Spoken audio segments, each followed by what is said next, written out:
Bienvenue à tous et bienvenue à toutes dans Conseil de vie Banely Nana. Aujourd'hui, nous parlons de l'infidélité dans le couple. L'infidélité comme source de tension, comme source de conflit dans le couple. Commençons par dire que vraiment l'infidélité crée des dangers dans la relation de couple, dans la paix et l'harmonie du couple.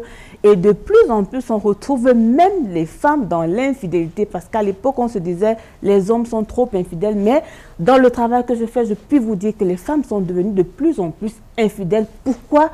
On ne sait pas, mais la vérité c'est que quand vous posez la question aux femmes, elles vous diront toujours « Je suis infidèle parce que mon mari ne me satisfait pas sexuellement, je suis infidèle parce que mon mari ne prend pas soin de moi comme je voudrais. » Quand vous posez la question à l'homme, il va vous dire « Je suis infidèle parce que ma femme n'est pas soumise, je suis infidèle parce qu'elle ne prend pas soin de moi. » Mais la vérité c'est que chacun essaie de se donner des arguments pour justifier son infidélité.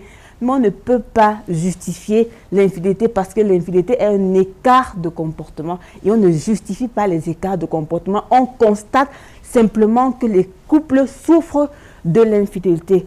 Pourquoi l'infidélité est source de tension? Tout simplement parce que au moment où vous allez vous marier, homme comme femme, devant le maire, chacun prend l'engagement. Je m'engage à aimer ma femme, à la chérie, à lui être fidèle.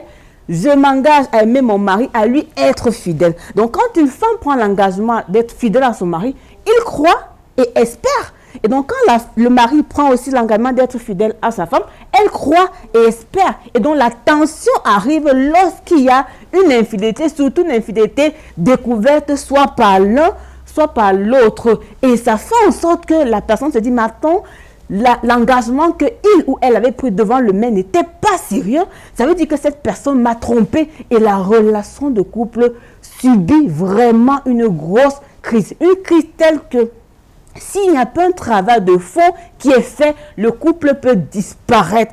Prochainement, nous parlerons en profondeur des conséquences que l'infidélité peut avoir, même au niveau de l'héritage qu'on va donner à ses enfants. À très bientôt.